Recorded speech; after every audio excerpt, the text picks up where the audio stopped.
raise your hand to be acknowledged so that if you want to pose any questions or engage in any other subjects that we're discussing, or alternatively, you can also use the chat services. So I will ask my colleagues as well who are joining me on the call to can facilitate the chat so we can then at least interact and engage you as much as we possibly can.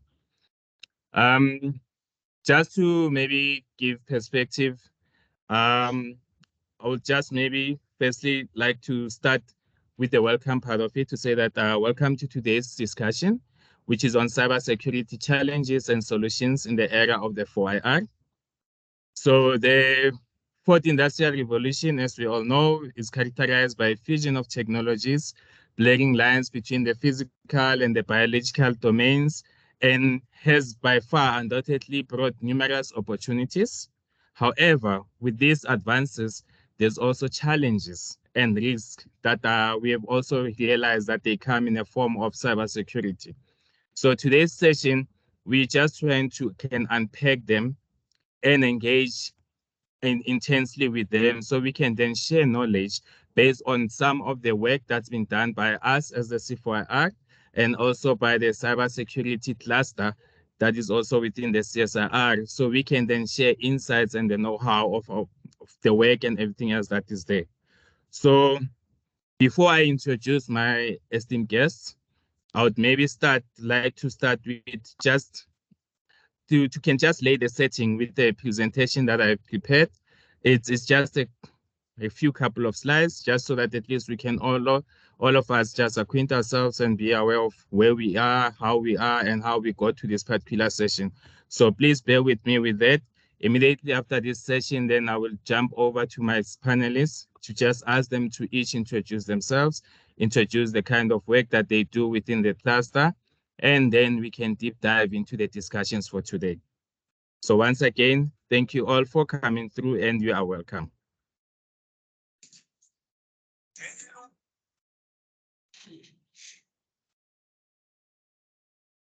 Nobody noticed that Jesus speaking. Maponya, may you kindly assist us with muting your mic so at least we can all just focus on what the business of the day. Thank you. So like we've said, the C4IR, we basically have a couple of monthly sessions that we call them the C4IR talks. These monthly sessions, we choose topics or subjects of interest that we feel we can engage industry and government, private sector and business as well, in terms of engaging and trying to unpack this kind of I would say topics that are of value or interest to us all. So one of the key topics that we're focusing on today is the cybersecurity challenges and the solutions in the 4IR. So with that being said, I would like just first to give a perspective of saying the C4IR SA, we've been acknowledged as one of the primary contributors to the World Economic Forum State of the Connected World Report, the 2023 edition. So this report just serves as an examination of the existing government gaps in the realm of IoT and related technologies. And with that being the case, it also has provided us with some of the insights and risks associated and benefits associated with this examination that came with it. So there are primarily three highlights that or key priority highlights that the report was focusing on. So one was ethics and integrity, two is cybersecurity, and the third one is then equal access. So for the purpose of the session today, our primary focus will be on the cybersecurity. So just to give an overview, for all those that have been interviewed for this particular session or for this report, when compiling this report, they just wanted to give a perspective of what are the confidence levels of those users when it comes to connected devices related to these technologies, and also the protection against the cyber attacks. So you would notice that when it comes to the confidence, we're sitting at only about 4% of those who were interviewed felt that they're confident enough to can also, about these connected devices and their protection against the cyber attacks. And you would notice that the majority of them are just sitting and saying that they're not so confident about it. So there's about 47% of people who are saying, yeah, well, we know what we know, but we're not so confident in terms of saying, are we protected? Are we in a position to can do better should we have been exposed to this kind of attacks? So this then shows you that in order for us to can beat these cyber attacks and all those things, it is important that we can have.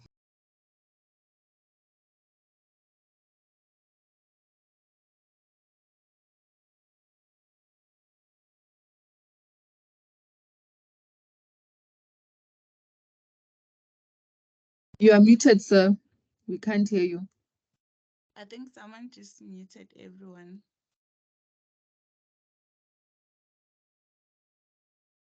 Okay. Okay, am I audible again? Sorry about that. Yes, yes, you are. Okay, thank you.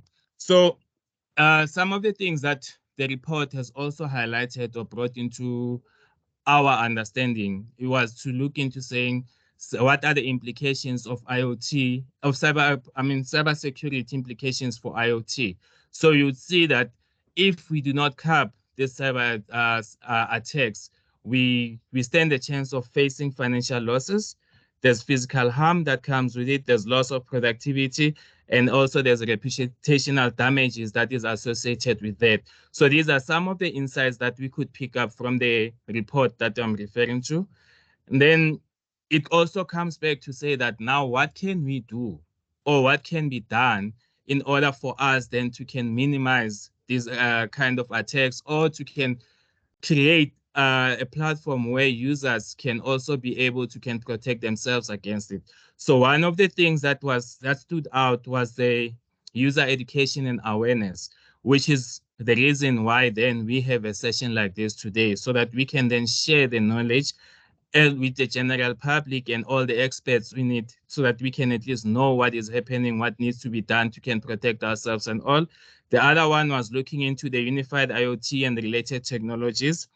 The other issue is just incorporating of security by design and default and not by response, and what can be done in terms of policy and regulation. So with today's session, we will try to deep dive and see what is it that is being done within the country when it comes to these particular highlights that are there. So in conclusion, just to say it, we say that we should all be aware that as much as the digital world connects everything and everyone to from apps, purchases, services, communication, and whatever, securing this world is essential for protecting people, organization, habits, and infrastructure, and just about everything we value and rely on, whether it's health and prosperity, from smart choices to smart cities and the likes of.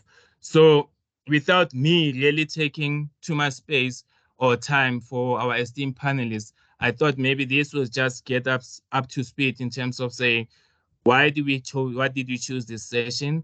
What informed us about choosing this session? And in general, highlight some of the work that the center does, and in particular, the CSIR, especially with promoting one of the values of the CSIR, which is collaboration. Hence, I have now in my panel the defense and security cluster with us, who are just going to share their knowledge. And yeah, I would say knowledge and everything else valuable about it. So with that being said, I'm just going to end the slide now, and then I'm going to move over to our panelists. I'm going to ask you guys to maybe switch on the cameras when we introduce ourselves. Just give us an overview of who you are, what kind of work you do, and how then do you relate this in terms of your involvement in the cyberspace as well. Thank you very much. Maybe with that being said, I will start with Tulani. Just to say, maybe Tulani, you can then head the pack and inform us. Thank you very much, Tilly. Thank you. Again, good morning or afternoon, everybody. My name is Tulani Mashane. I'm not from the center, but I'm a friend of the center. I'm from the ICT department. I am an information security GRC specialist. I work with basically the governance structures that uphold the security of the CSR organization. Thanks. Thank you, Tilani. And then I will just move over to Sembile.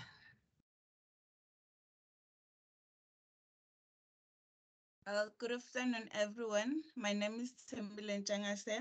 I am a senior biometrics researcher at Secure Identity Systems, which is a group that specializes in developing secure identity solutions. In my group, we enjoy developing, sharing knowledge and our expertise with other experts in the field of security. That's why I'm here today. Thank you. Thank you, Sembile, and welcome. I'll move over to Tuli.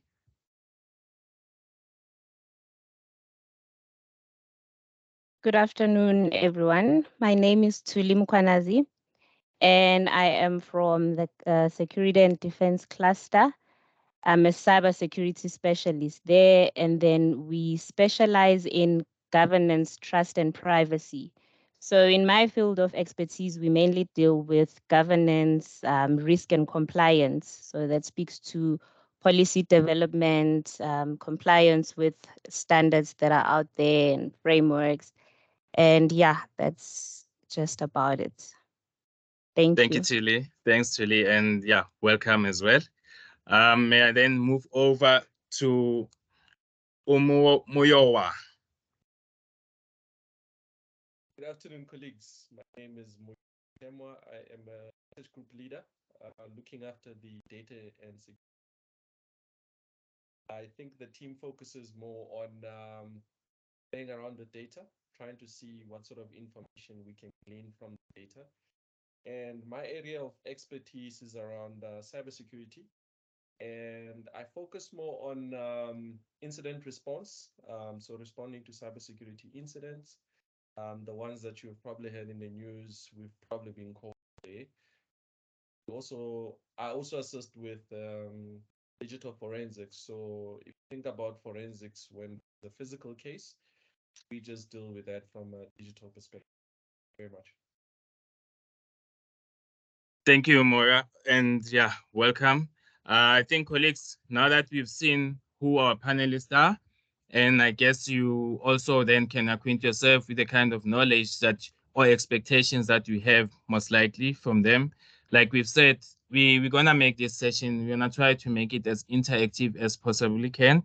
With that, we will notice that on the chat every now and again, there will be surveys that we just sending out or the team will be sending them out.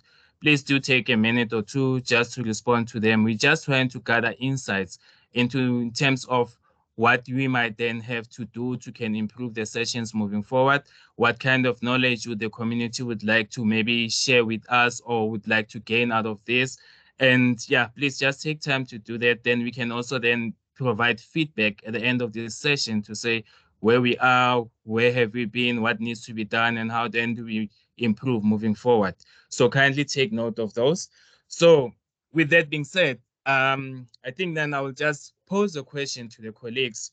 I will start maybe by then asking the colleagues to say that considering the fact that this is all about cybersecurity challenges and solution in the era of 4IR, maybe if I don't know if any of you would like to break the ice and then break it down for us to say what is the fourth industrial revolution and how does it impact our daily lives in South Africa at this stage? Moreover, with how does the cybersecurity play a role in this technological evolution? So I don't know if any of you would like to maybe pick that one, or would you want me to at least choose one of you to can do that, which I wouldn't love to, but I think it would be nice if it's voluntarily so. I can tackle this one, truly speaking. Thanks, Julie. All right. So, okay, I'll share just one slide, just so it's clear what I'm trying to explain here. So the fourth industrial revolution, it's a historic economic cycle. So this cycle are wave-like occurrences, and then when they incline, it's an indication of a rising innovation. So that innovation is what is driving industrial activities and therefore economic productivity. So when these technologies rise, or these innovation, they rise until they reach a point of equilibrium at the top. So once they reach a point of equilibrium, it means that they no longer novel. So they cease being productive. When that happens, we enter into a recession phase. So when there's a recession phase, it's a call for innovation. So as we are seeing now that we are currently undergoing a recession phase, and that is a call to say that we are now entering a new industrial revolution. So there are 4 of these industrial revolutions. Before the first one, we had the agrarian. So what that means is that production was mainly driven by animals in agriculture. After the agrarian period, we had the first industrial revolution. So that was driven by water and steam. That's where we saw mechanical productivity. Say maybe our trains were running in water and steam, and manufacturing or production plants were running mechanics that were powered by water and steam. The second one was the innovation was electricity there. So we saw an improvement that now we're no longer relying on water and steam, but our mechanics that are being run in the industry are powered by electricity. The third one is where we saw IT, the computers and the internet. So that was the third industrial revolution, where production or productivity dependent on IT. We are currently on the 4th industrial revolution. So the innovation that is driving this industry is our emerging technologies. So that is where we see artificial intelligence, we see 5G technology, 3D printing, etc. I can say that the one important thing about these industrial revolutions is the increase in data intensity. So from the first industrial revolution, data wasn't that intense. However, manual labor was intense in driving production. So with the 4th one, which is also known as digitalization, it is more data intense, and then there is less manual labor. And that is where cybersecurity can be introduced, that we have, we can call it privacy issues, or where our data can be exposed to malicious actors. So yeah, that was me unpacking the 4th industrial revolution, how it came about, and how it links to cybersecurity and what makes it dangerous, so to speak. It's a matter of privacy. So yeah, I'll leave it there for now. Thank you, Tuli, for that. And yeah, we appreciate even the history, because one of the things that we notice is that as more as we talk about these evolutions, you'd realize that not all of us really understand the beginning, to say where it all started and how it got us to where we are. Thank you. I mean, thank you very much for those insights. I don't know if you colleagues, maybe is there anything else that you'd also want to add on top of what Tuli has just shared with us? Yeah. Tulani here. Yes, I think Tulani, you can go ahead. Thanks, Mayor. I think on my end, it's just to add the second half of the question. I think you asked, what is the role of then cybersecurity within this industrial revolution? Yes. Well, then cybersecurity will then be responsible for ensuring that within these new the data that is being generated, as Tuli highlighted, that the data is, we can trust the data, that the data is actually reliable, and also the technology that is used to generate the data, is it safe? We need to make sure that it can be dependent upon, even in terms of it breaking. For instance, a lot of medical systems are not going to be dependent on this information. So cybersecurity is then enforced or charged at making sure that it's secure. Thanks. Thank you, Tuli. Moyowa, was there anything else you wanted to add? Yes, Obakeng, what I actually Okay, wanted to before, add- sorry, oh, now yeah, I was just gonna ask that maybe you increase your volume. You were sounded a bit faint, but I think it's better now with the earphones. Okay, all right, that's great. So I think what I was going to add, and I think Tuli, that's a very good summary that you had there. I had bullet points, and I think I appreciate the fact that you actually went in detail. So what I was just going to add was that with the fourth industrial revolution, I think Africa and South Africa, in our perspective, we have an opportunity to basically innovate and implement at the same time as the rest of the world. And the reason why I'm saying that is I would believe that with the first industrial revolution, the second and the third, especially African countries, and in our context, South Africa, we're not at the same par as the rest of the world. But with this one, we can actually implement as quick as possible with some of the innovations and the developments that are being done at the CSR.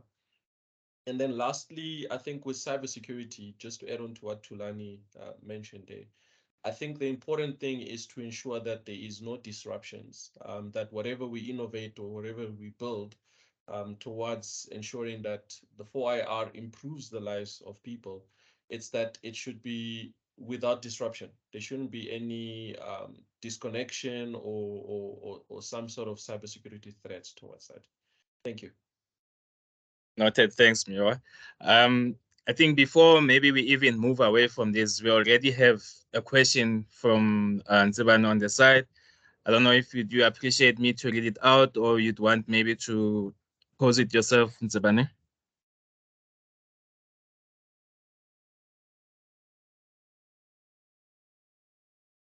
Okay, I'll just maybe proceed since the question is there. So the question then becomes that are there two concepts, that's the fourth industrial revolution and industry 4.0, synonymous in any way? Okay, I can try and answer that question.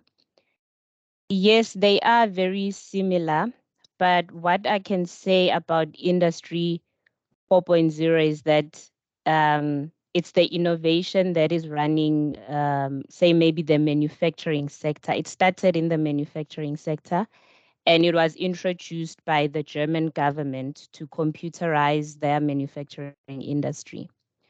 Whereas the fourth industrial revolution affects all society, all economies, and all the systems that we depend on.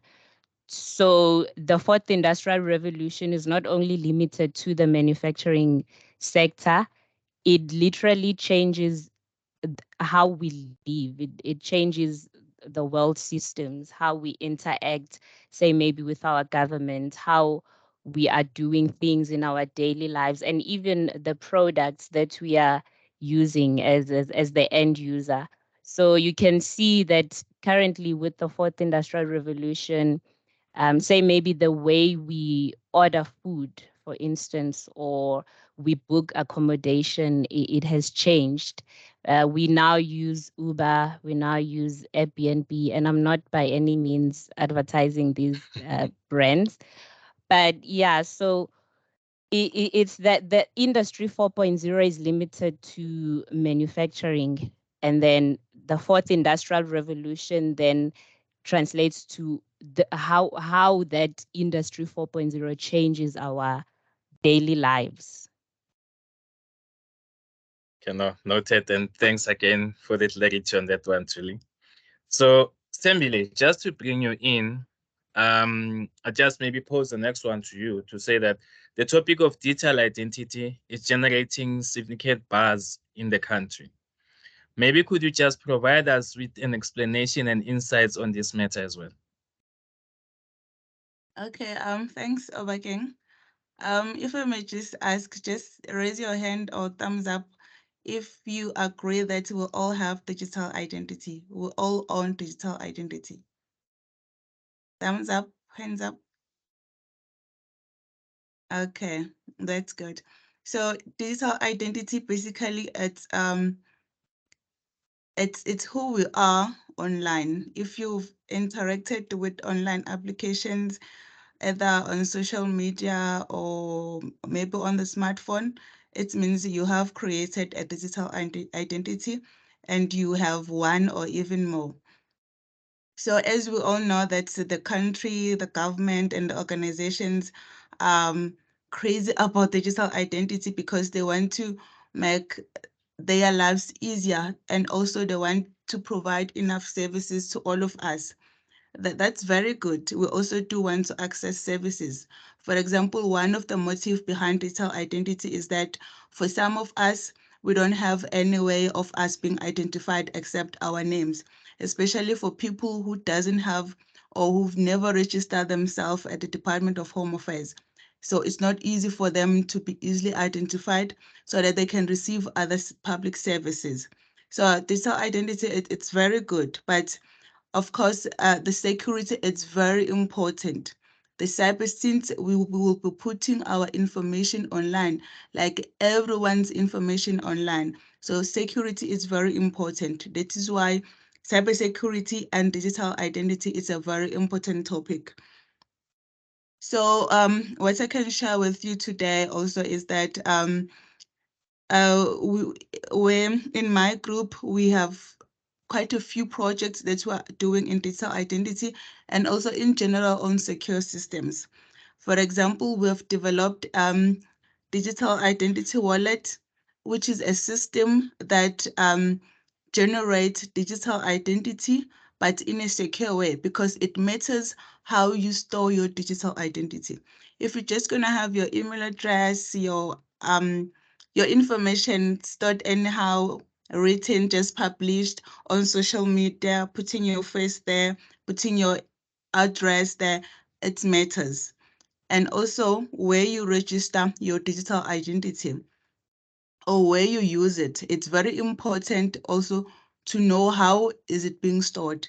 Is it just being stored anyhow? Is it secure? You've got a right to ask, how is my information stored?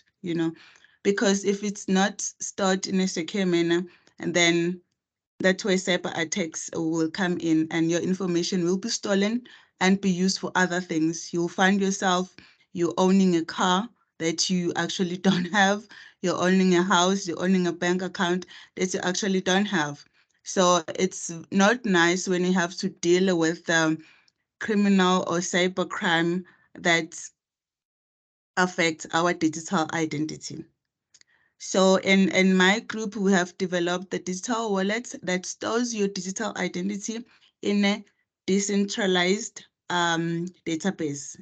That is DLT. I won't talk much about that, but some they call it blockchain, although it's not blockchain, but most people they refer it as blockchain. So in a decentralized manner where everyone can securely access your digital identity.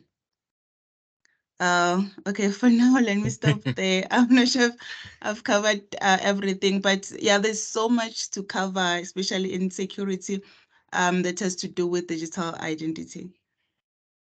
Thanks. I think, yeah, you're opening our eyes in a couple of other things. Maybe a follow-up question from my side would be, in terms of citizens of the country, do you think or do you know of any laws that are really protecting us as citizens? Come to think of it, there's a whole lot of phishing that is happening whereby you'd find a call coming through and they're selling a product that you might be interested in, or already they know who you are, but yet again, you never really subscribe to that particular service. Is there any maybe laws that are there that you know that maybe their interest will be to protect the citizens against such? Or is it something that maybe the government might need and policymakers might need to engage and interact with further? Okay, I will answer that, but I think Tuli and Muyowa can also come in there. So far, we do have a Cybercrime Act in South Africa that actually it explains. I hope can I see those who know about Cybercrime Act? It's publicly available for all South Africans, so we should know about it because it explains what is cybercrime, what you should do if you are in one of the situations that you just mentioned, Obakeng. It explains everything. It explains even the things that you wouldn't think that it's a crime or it's a cyber crime. So it's important to also go read it, colleagues. So there is a cybercrime that explains and it makes you understand what are the things that you should do and what are the things that you should not do.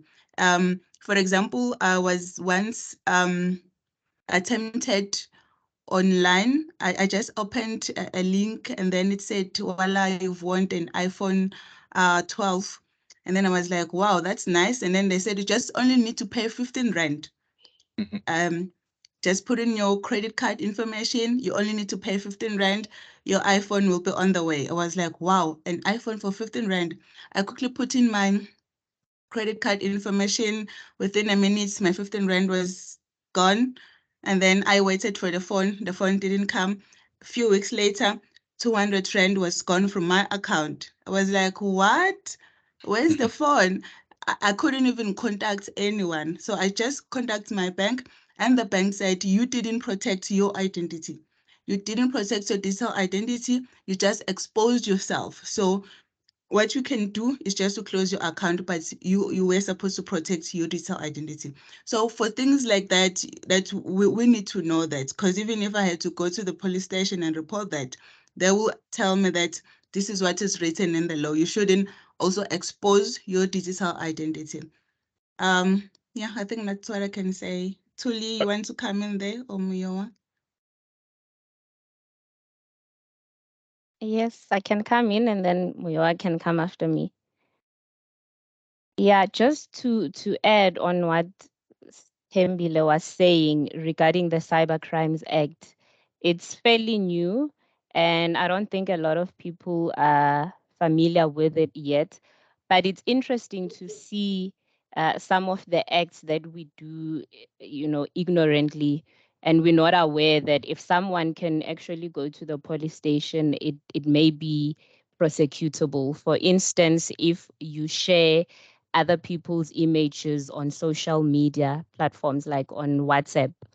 So if I feel that, but this picture, I sent it to you privately, or it exposes some of my information, I can go to the police station and report that, and then it could be prosecutable. So currently there are 69 new cyber crimes that are prosecutable, and yeah, it's really important that people familiarize with it. As Tay said, it is available online. So another law that we are probably most familiar with is the POPIA, which is the Protection of Personal Information Act. So POPIA regulates the processing of personal information by public or private entities. So any organization that processes information, personal information, it must comply to the POPIA to protect the privacy of individuals or in the data of organizations. So at the CSIR, we do have a POPIA toolkit. I'm not sure if Muyoa wants to speak to that and just explain some of what we have designed at the CSIR. I think Tuli, you can go ahead and I think you're on a roll here. I will listen. Okay, so, okay, pardon me, something just distracted me. So the POPIA toolkit was designed here at the CSIR, and what it does is it assesses an organization's compliance levels towards the POPIA Act. So it's a very useful tool. I think it's great, and most organizations are showing interest in it. It's simply important because if organizations do not comply to the POPIA Act, they may be fined up to 10 million rands, if they do not protect people's personal information. So yeah. It is Thanks. quite a great technology. Thanks. Thanks, Tuli. Yeah, just to add, thanks, Tembisa, as well for having shared the Cybercrimes Act on the chat. For colleagues who'd like to access that, there is a link in the chat as well. So maybe also to bring in a question that came in from Benjamin, which I believe somehow it has been answered by both Tuli and Tembile. But Benjamin just asked to say that if maybe we are exposed or we have been hacked, maybe to ransomware and all those, who can then we contact to resolve this? I think partially Tuli did speak to say that you can even go to the SAPS and open up a case against that, which will be investigated and is still prosecutable. I don't know if maybe you're happy with that, Benjamin, or you'd want us to even engage it further. I see you also wanted contact details, Benjamin. Oh, sorry about that, Semile. Yeah, can I just add on that? As Tuli mentioned, you report at SAPS, they will do the investigation and they will track, if possible, they will track down who did all those criminal activities for you. And then you'll be involved, I guess, in the report once the investigation is done. Thank you. That's noted. Benjamin, you are acknowledged. Thank you. Can you hear me? Yes, loud and clear. Thank you. So I just wanted to know, I've heard a few people, this has happened to them and they just don't know what to do. Who do they contact and what's the next steps? So I think, SAPS is obviously an option, but are there any, companies or private organizations that deal with this directly? Because as you know, the SAPS, they have a long workload and I don't think anything will happen too soon if you have dealt with SAPS. So are there any other companies that you know of that do this, or businesses, or in the CSR as well, that can deal with this as well? I think I may help. So at the CSR, one of your CSR related resources like your laptop or maybe your cell phone that has CSR information be compromised, according to the policy, you have to report it to the Information Security Office, who will then pull in the Privacy Office, and a whole task team has been created to address such issues. Unfortunately, I think one of the expectations that you should have is that we are not going to go to the level where we hunt down the person that committed the crime and we are not going to put handcuffs on them. But what we will do is that we will assist you in first of all stopping the bleeding. In other words, we will help you lock down perhaps your device, ensure that the infection or how your device was compromised doesn't spread further.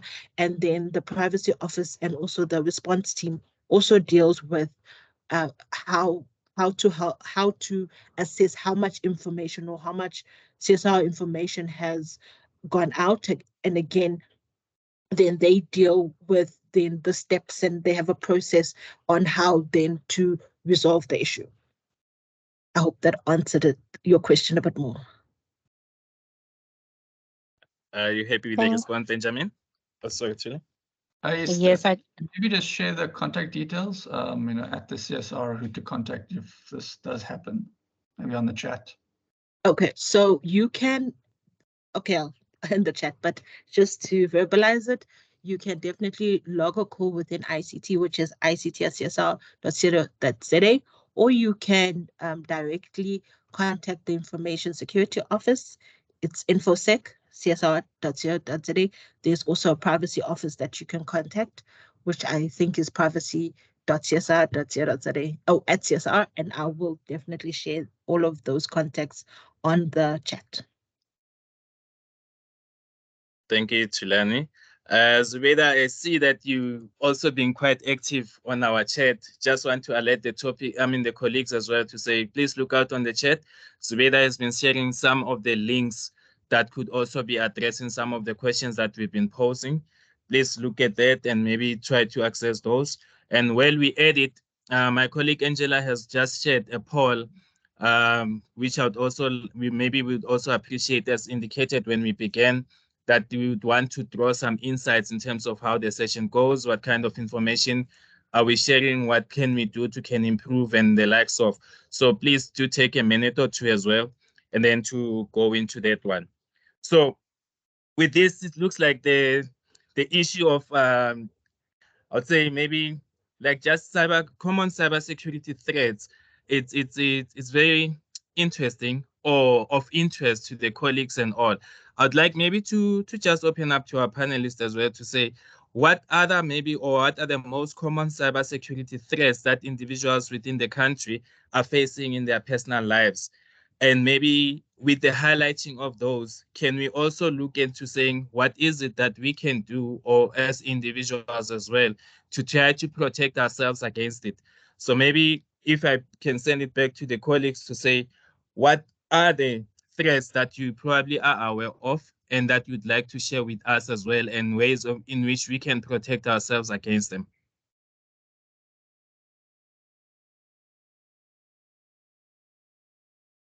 Okay, so I see everyone's a little bit quiet, so Yes. I'll take this one. So one of the interesting things that the Information and Cybersecurity Center within the Defense and Security Cluster does is we actually manage what we call a virtual security operations center for some of the municipalities in the country and also for some CSR clients. The reason why I'm saying this is just to give a bit of context in terms of where the information I'm going to share with you comes from. And we had interesting results when we looked at what was happening during COVID. We had interesting results that we looked at what happened after COVID, and sometimes when there is political tension within the country. One of the interesting things that we saw was that a lot of users working from home, it means that they're sharing laptops with family members. So let me just give maybe context to that. You're working on a CSR work laptop. You stand up, you go do something, and you come back maybe after 15 minutes. So someone else, maybe within the household, wants to do something, quickly check on the internet, because after all, there's a laptop right there just available. Is that we saw a lot of users browsing to malicious websites, websites that we would deem as websites where a device can be infected. So that was one of the first things.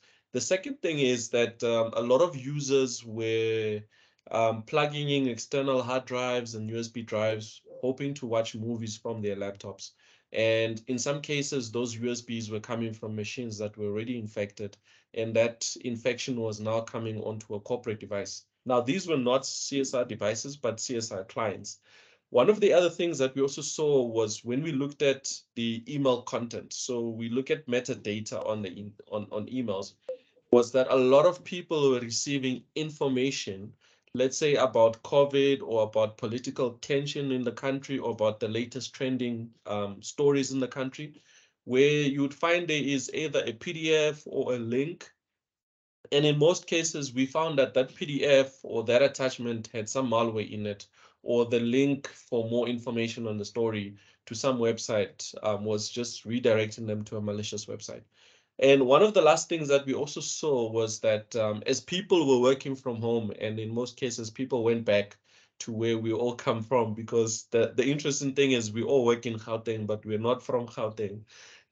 Was that when people went home, they were logging in areas which were not known before in terms of their VPN connection. Let's say, for example, to the CSR. So in our results, when we looked at the results, these were some of the threats that we're looking at, where the threats were coming from in terms of users. And in some cases, you'd find that these threats would sort of take over the user's identities. So let me give a quick example. Let's say a user clicked on a link and they were asked to log in, and that user logged in with the CSR logins. What we then saw was someone else from Russia was logging in with those same credentials. So meaning that those credentials were now stolen. And those are some of the things that we saw: legitimate users logging in from areas where they were not supposed to log in. whether it was countries that we had on a flag list like Russia, China, the US. In some cases, you'd find that a user is logging in from two places at the same time. And those were some of the threats that we saw that users had faced during that period. Thank you. Oh, wow, that's quite interesting, and especially in terms of the insights that are being provided. So clearly, there is a whole lot of vulnerabilities that we are exposed to as individual users, and that we might even ignore or take for granted. So with that, maybe a follow-up question would be, having done such extensive research in that area, do you feel that maybe as the population or the bigger audience, are we aware? Is there enough awareness and training to can cap this? Or do you still feel that even post-COVID, a couple of years later, do you still think that we are being exposed to the same vulnerabilities that you had picked up while we were just trying to navigate our way during the COVID era? All right. So maybe if I was to give a typical example, we most of us, let's say 90% of us on WhatsApp. And one of the biggest WhatsApp scams that still runs, irrespective of how much we educate ourselves, is the e-wallet. I don't know what to call it, the e-wallet WhatsApp scam, where someone gets a hold of a family member's phone or WhatsApp number and says, "Hey, please send me some money. I'm stuck. It's just 100 rand." And they send this to a lot of contacts. At the end of the day, they're walking away with close to 2,000 rands. So are we aware of this as people? I would say yes, we are. But unfortunately, because we are human beings, and human beings, we like to help. We like to help when people are in trouble. We like to know more information about things. Let's say, for example, we're talking about the cholera outbreak that's been happening. We want to know more information about it so that we can protect our loved ones. Uh, Unfortunately, threat actors look at these things that as human beings we're susceptible to, and they exploit us based on these things, the quest for more information, the quest to help someone, and that becomes a bit of a challenge. And that's why I think Tulani can maybe speak more about cybersecurity awareness and training that we constantly have to do. We do it all the time, not necessarily because we'll ever reach a stage where we are fully educated. It's something that we must always remind ourselves of. Even people who work in cyber, it's a common thing. We struggle with these things. In my case, the one thing that I always use when it comes to WhatsApp e-wallet scams is I always ask the person to send me a voice note. But in some cases, you feel like you're asking too much when you're asking for that voice note. So you want to help immediately. And that becomes a challenge for us. So knowing that we have the spirit of Ubuntu, that means that we are more vulnerable as South Africans because of our humanity than anything else. But thanks for that insight, Yes. Moyo. That's quite interesting. Yes, Tulani?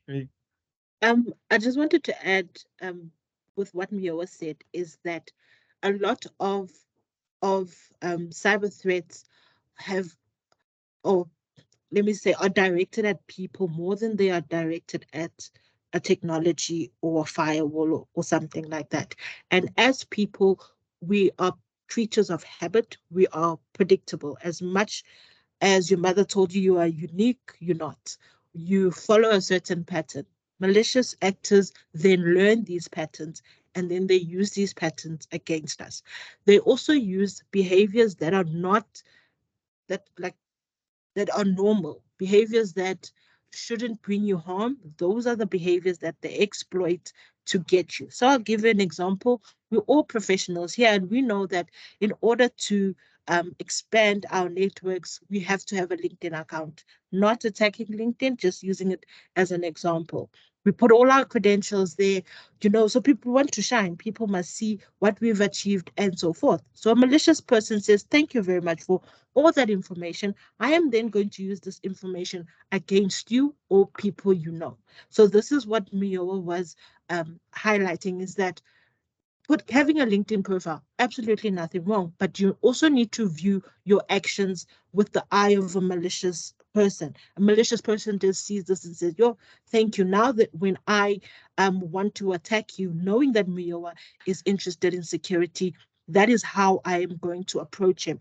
I am going to approach him to say, hey, have you seen this latest security feature on this? Or could your company be exposed to this? And so that's what malicious people do. That's how they actually get us. So how do we then counter this, right? You have to be absolutely suspicious of everything and everybody when you're interacting online. Why are people sending you emails? You need to ask this. Why is a company sending me an email? Especially, for instance, if a company is telling you about a tender. Why me? Does my role have to do with finance? So you have to be suspicious. Like Mio said, when somebody is asking you for a wallet, if I haven't spoken to my cousin in 4 years, and all of a sudden now the first thing is not even a hi, but it's 250, please. You need to be suspicious of that. So being suspicious, being skeptical, that is what is going to protect us. Thanks. Noted, thanks. Oh, yes, Just to Temisa? add, yes, just to add on what my colleagues have said, since I specialize in developing secure identity systems, I think we also need to be to pay attention to security measures of the applications that we are using. If they are releasing a version that is taking 2-factor authentication, 3-factor authentication, or even 4-factor authentication, let's just do that. I'm not sure how many of us here are using WhatsApp. I'm not sure how many of us are using 2-factor authentication of WhatsApp. If you're not, please do, because you put the password there. So even if someone steal your phone number, try to access your WhatsApp, if you've got 2-factor authentication, at least you'll be at a safer side. So what I will say is that let's pay attention to security measures of the applications that we are using. Thank you. Thanks, Temile. So I just want again maybe to ask colleagues to say we've seen that there is a whole lot of these social media platforms or even say sites that we access, and then they would always put up a note to say that you need to maybe confirm that you're not either a robot, you are a human, and then at the same time you need to agree to their terms and conditions, which is most likely to protect them, not yourself. And if you do not agree, then they tend to shut you out. You cannot proceed with that intent that you came in for. Do you think is there anything else that we can do when we get exposed to such? Because if you want to really continue with that engagement or whatever intent you had, then you're literally forced to accept, even though you know that you're not really, agreeing to that willy-nilly. It's just a matter of saying, just for me to proceed, I need to give them this information and acknowledge that I gave it willy-nilly. Is there any recourse against that? Or we just supposed to say, if you want to access the site, you have then a choice to say, yes, you're gonna give the info, or no, you're not gonna give the info? I like this question a lot. So this question is touching on the convenience of access versus your security, your security appetite. This is a question that you should be able to answer for yourself. There's no template that I can give you, or there's no recipe that I can give you that I can say, well, when you're faced with this situation, you definitely choose the blue pill. No, you need to decide for yourself that, well, if I need a running app and this running app is asking for permissions to look at my pictures and to make the phone calls, do I really need this running app? So you need to make decisions such as that. A thing or a trick that I use is that I have created a false profile of myself. In other words, I've made a false Gmail account.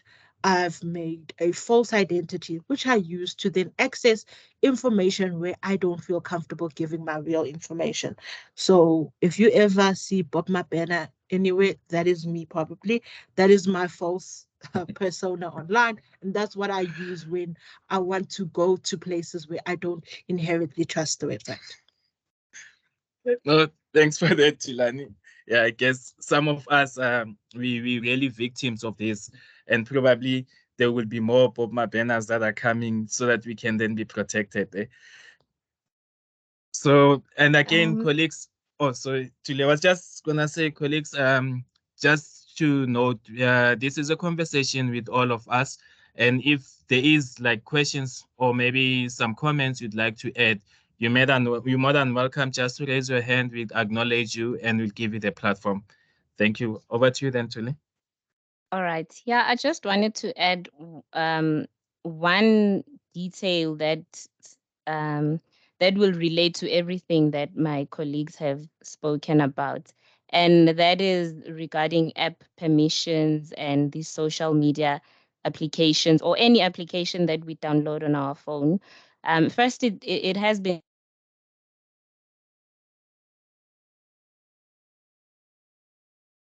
Julie, you went mute on us. I don't know, is it only me or everybody else can hear you now? I think it's not just you. Let's hope she's not facing a cybersecurity. It will And be I've interesting been in the session. talking. Yes, Am I still muted? she's No, back now. We you're can hear back now. you. Can hear you. Oh, all right.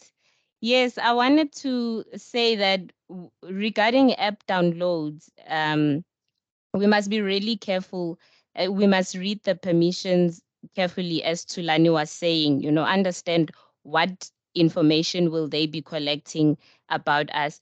But most importantly, to touch on what Tembile was saying regarding WhatsApp, we all know that there are these other versions of WhatsApp now, and it's WhatsApp GP. I absolutely hate it, even though hate is a strong word.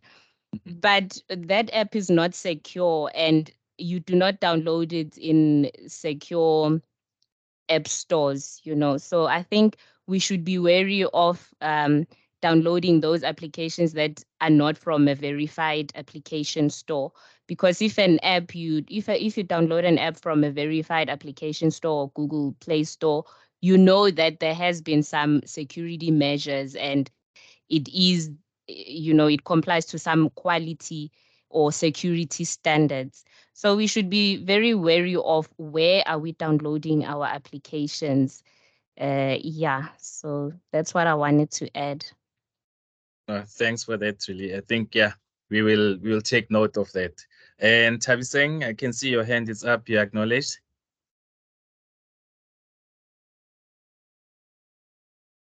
Hi, everyone. Thank you for the session. I think it's very informative.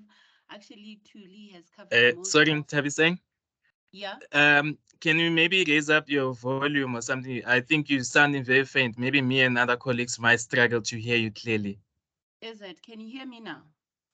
Slightly better. Let's try Maybe again. I should switch off my speaker. Yeah, no, it's better now. I think it's audible now. Is it? Okay. Yeah. I was just saying thank you very much for sharing the information. The session is very informative. And again, Tuli has covered most of what I wanted to say, especially on the WhatsApp issue, that even if you use two factors, we know what they always say. Hackers are always ahead of developers. Imagine of us users. I mean, even if you use that two-factor in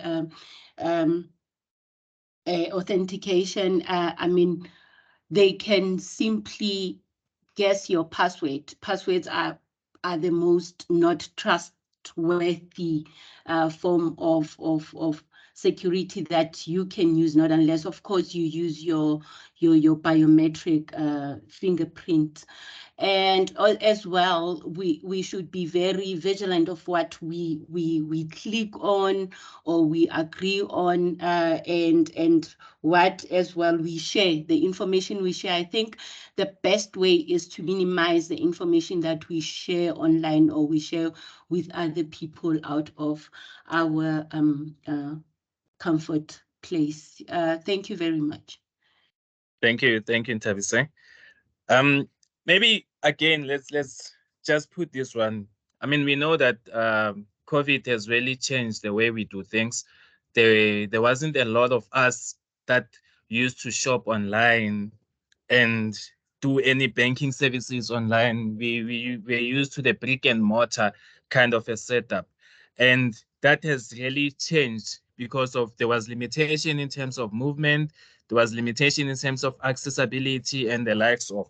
So with that being the case and knowing that today a whole lot of us are engaging in that kind of transactions on a day-to-day basis, I would just maybe like to ask the panelists as well to say, what then would be the measures that you recommend for individuals to ensure that at least our security when we do these financial transactions and personal info, when we engage in these commercial activities, what should we do? What should we look out for?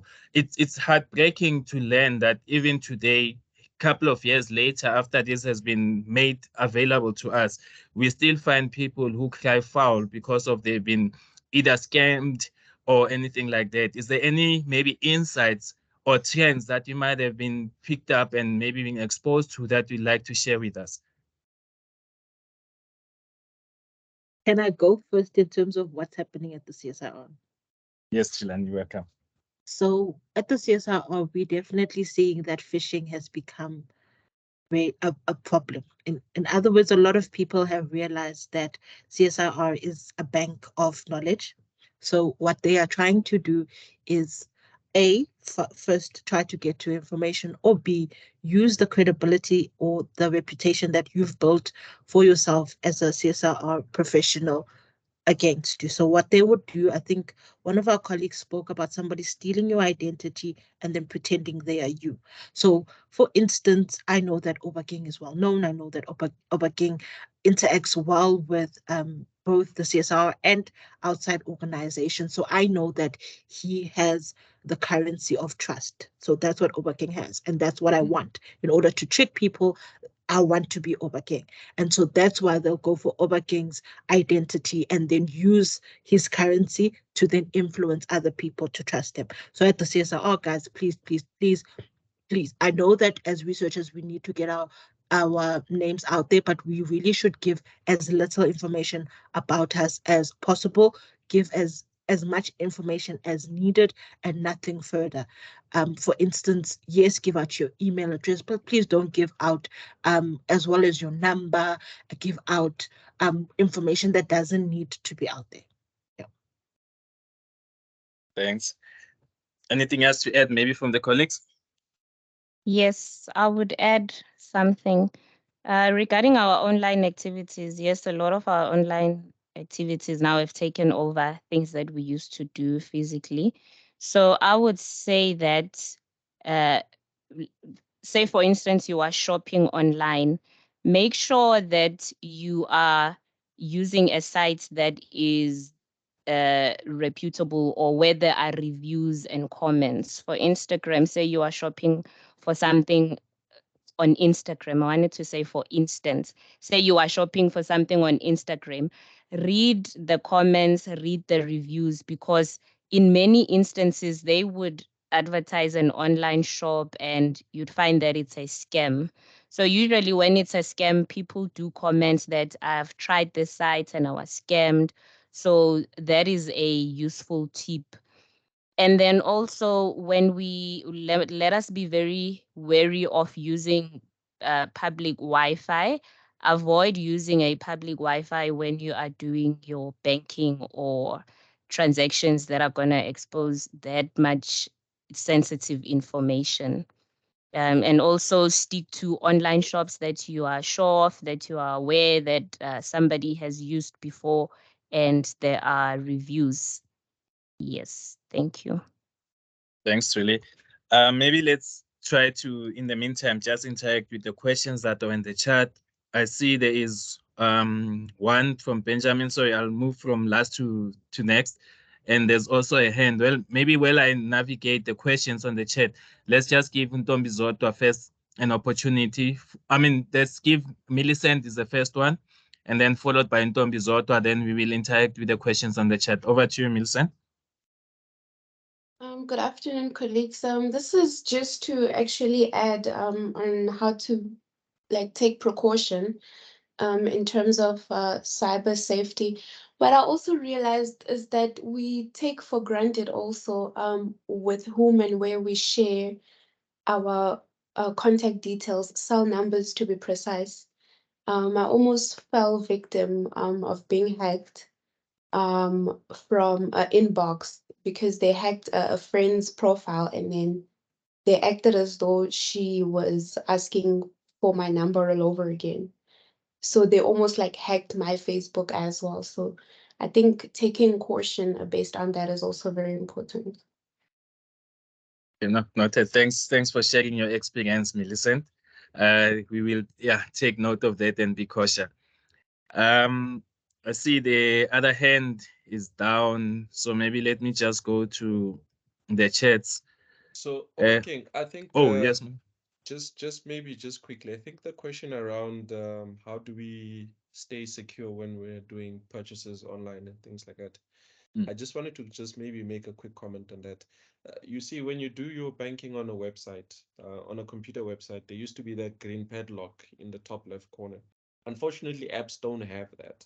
So one of the things that I would suggest for people is please download your apps from the Google Play Store only if you're using Android, and then from the App Store if you're using iOS. Don't download apps from somewhere else. So if it's a banking app, always check and verify that the banking app is actually released by what do you call this? Let's say ABSA. Don't just download a banking app that looks like an ABSA banking app. That's the first one. The second one is where possible, switch from using passwords to biometrics. I think it's quite important because biometrics is quicker and also it's a little bit more secure because only you have that specific biometric. And then the last one, or maybe the second last two, the third last one would be whenever you log in, always check the history now and again. See if you are the person who logged in the last time, because someone can log in after you and then perform some transactions and then you don't actually check that. Then the last one is when purchasing online, always make use of your credit card, not your debit order card. Unfortunately, debit cards don't have insurance built into it, whereas credit cards do have insurance built into it. So if there's any fraudulent activity that your card has been cloned online or something, with credit cards, it's a little bit easier. It's not always easy. It's a little bit easier to sort of claim and go for fraudulent requests. With debit cards, it's almost impossible. I was just going to add those two. Thank you. Can I add just one more? Yes. Yes, you may. Gift cards also work. So if you want to buy from a site that you don't fully trust, you can go to your bank, purchase a gift card. Gift card works just as well as a normal bank card, and at least you know that they have the gift card information and they don't have your actual bank account. Can I add on that as well? Okay. There's also a virtual card. It's like a credit card, but you don't really have a physical card. It's just a virtual card that you can use it whenever you want to purchase. You just transfer the exact amount of money that you want to use at that time, and then you do your payments. Once you're done with your payments, there will be no money. Even if they try to hack that card, they won't succeed because there will be no money. That's interesting. Thanks for the highlights on those ones. Let me give Ntombi Zodwa the opportunity as well. You acknowledge Ntombi Zodwa? Thank you. Good day, colleagues. I just wanted to get clarity on something. I've heard that the panelists have been providing us tips and as well as awareness surrounding the emerging threats and threats that are currently happening. But looking at what's currently going on, I think the issue here becomes the human element. How do we get to deal with that? Because it seems like it's a bit hard to raise this awareness thing surrounding emerging cybersecurity threats. I would give just an example. I've recently dealt with an investigation for a client where we had to investigate phishing emails. And we're still trying to get if they responded back or they didn't, because there were some undeliverables emails involved, which means the sender tried to respond or the recipient tried to respond back, but we're not sure of that. But I think we're still struggling on the part where people are aware of these threats and what to do and how do we enforce this. I've seen that the InfoSec office, they've tried sending phishing emails just to raise awareness and check if at the CSR we are aware of these things. But what else could be done to just deal with the issue? Because based on my viewpoint, this seems to be the real challenge. Thanks, Tom Zotwa. Anyone maybe from the panel or even our audience who would like maybe to assist in that one? Tuli, I think, okay, what I think is that I think it also depends on the organization, governance. Do they have any policies in place? Do they have any strategies in place that talks about how the employees should behave towards cybersecurity? That was I'm thinking. Okay, thanks. Yeah. Yes, And Tuli. just okay, Tulani, please go first. No, I was just going to say that you can tell people what to do and they will do the exact opposite. That's been my experience. So the strategy that the CSIR uses, or the Information Security Office, is to keep telling them the good news, keep spreading the good news. You don't give up on the patient. You keep on saying the same thing over and over again, and slowly behavior starts changing. Maybe I can share this, that we started our awareness or measuring our awareness activities probably in 2021. And when we first started, really, we thought that the situation is bleak. And as we did our awareness campaigns, we thought, are we really even making an impact? Change and in behavior and attitude towards security is not instant. It's slow. And things that warm my heart is when people see me and recognize that, first of all, I am linked to awareness and they want to talk to me about phishing stuff. That means they are aware of what phishing is. Small little changes such as people asking about the campaigns as to when is the next one coming up shows that there's a change in attitude towards what information security awareness is about and what knowledge they get to gain with it.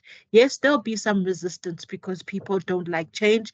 However, if you keep going at it, if you keep coming with the same messages, slowly but surely. Another thing you need to, or I am passionate about in terms of security, is that security mustn't feel heavy. It mustn't feel like a thing that as soon as I walk into the CSR gates, now it's a big rock that I need to carry throughout my workday. I think security should be a thing, is how you do your work, and it shouldn't be an element that, okay, I need to be a researcher and the security person. It should be, I want to be a secure researcher. So that's why I say gentle, but a little bit forceful, and to say, this is the right way to do your work. And that's how you create more of a culture change instead of becoming now the police person of information security in an organization. I hope that helps.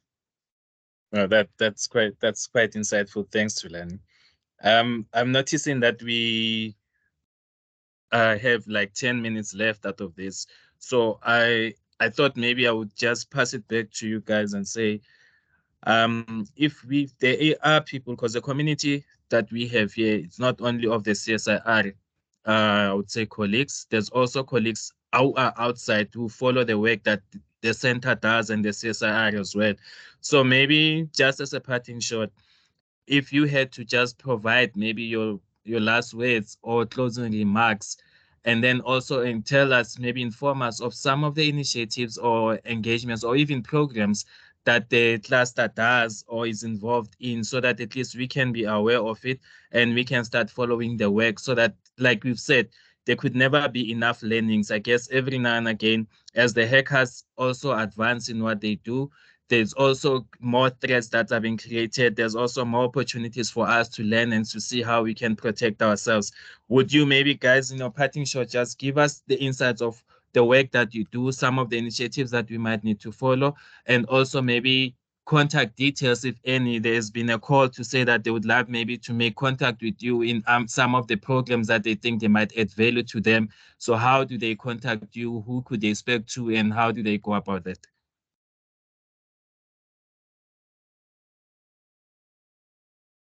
I don't know All if right. you'd like. Oh, okay. Thanks, Julie. I was gonna go around the clock and choose, but thanks for saving me. Okay.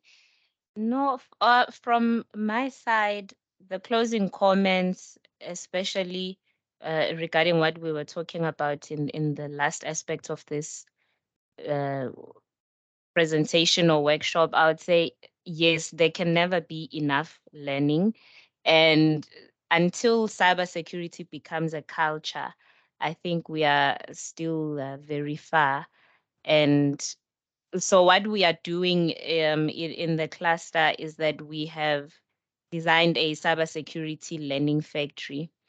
So what it does, it's meant at upskilling individuals with minimum cybersecurity skills or graduates, university students who are still studying.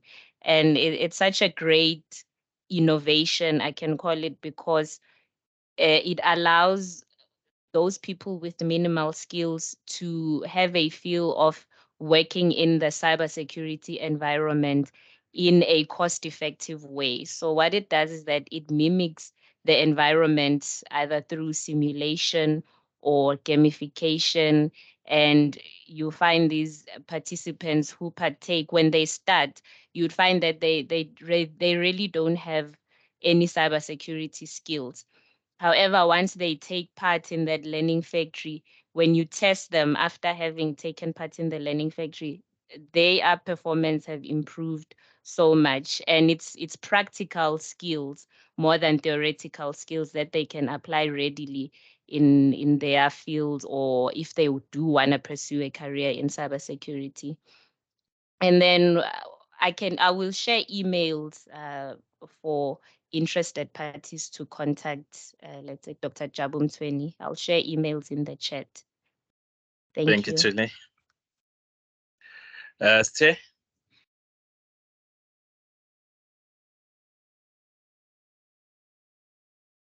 Temile?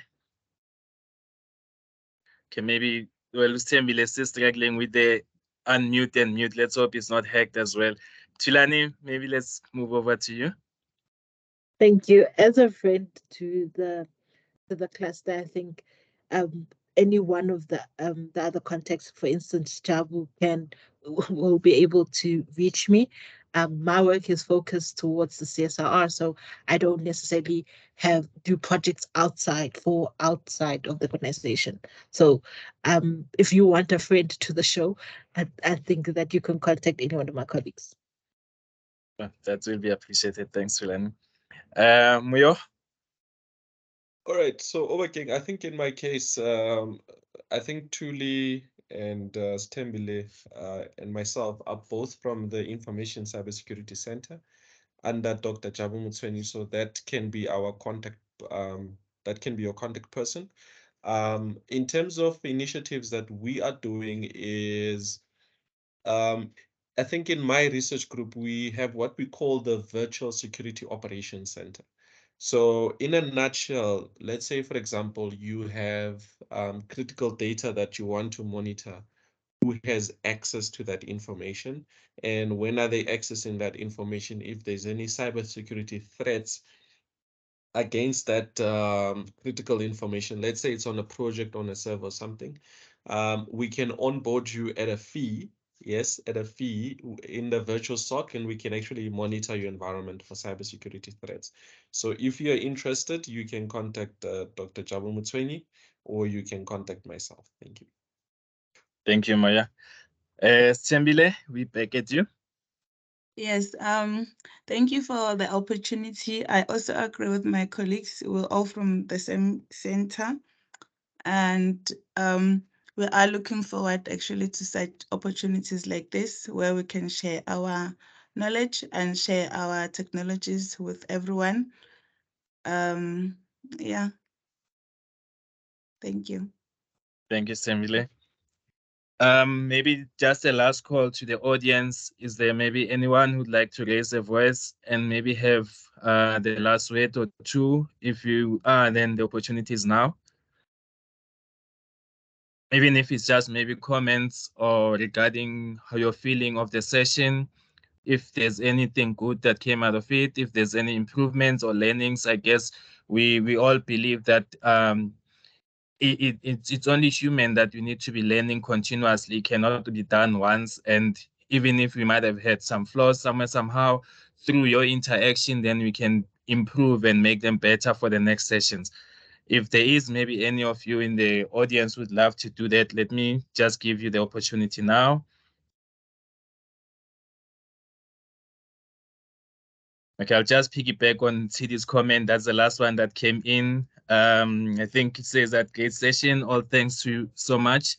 But as that, there's also a couple of comments saying this was highly informative. I learned a lot, and there's likes that are associated with it. So maybe with that being said, I will.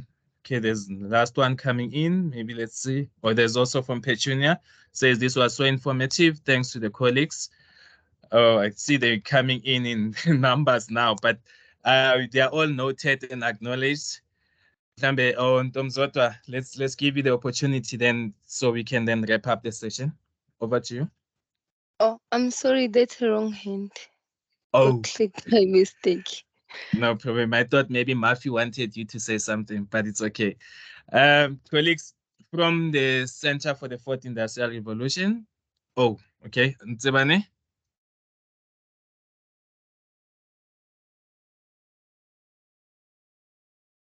Ntsebane? Thanks, Oh.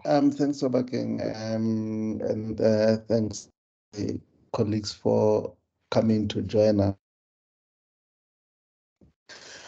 I suppose the will note all the comments and then and pass the information that may be required there. We would really like we like the feedback that we are seeing, that the session is informative.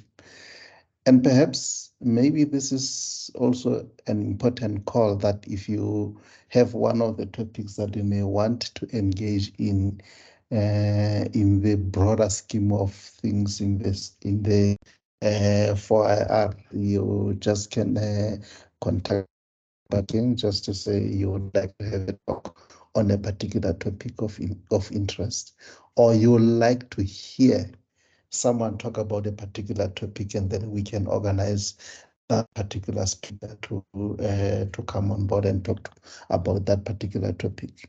So this is one of the critical topics as the cybersecurity, and from the interest, it sounds like we need to do this thing again on the cybersecurity. We will hear from you if you want us to do it again, and maybe even include other people that are outside the C4IR, we will gladly do that. Thanks again, and thank everyone who has participated in this particular session. Thank you very much. Again. Okay, thank you very much, Zeban. That's highly appreciated. I think, yes, Zeban has said a mouthful. All that we can then say is to the colleagues, be on the lookout. We try to make these interactive discussions and engagements, and we do send out invites. So if indeed maybe you receive an invite from us, just see this as an opportunity as well to engage, to learn, and to know more. So look out for the coming one. We know that ChatGPT, it's one of the hot topics currently, and we know that there is obviously the happiness and sadness along the lines. So maybe it's one of the other engagements when we look into ethics that we can want to also engage with. But be on the lookout. As soon as we are ready and available, we should let you know, and then you can then maybe join us and spare us your time. But without maybe taking too much of it, we'd like to say thank you all very much for attending, for engaging, and staying the course. That is highly appreciated. Do enjoy the rest of your afternoon then. Thank you. Thank you, Bye-bye. everyone. Thank Bye. you. Thank you. Bye. Thank you. Bye. Bye, colleagues. Thank you. Bye.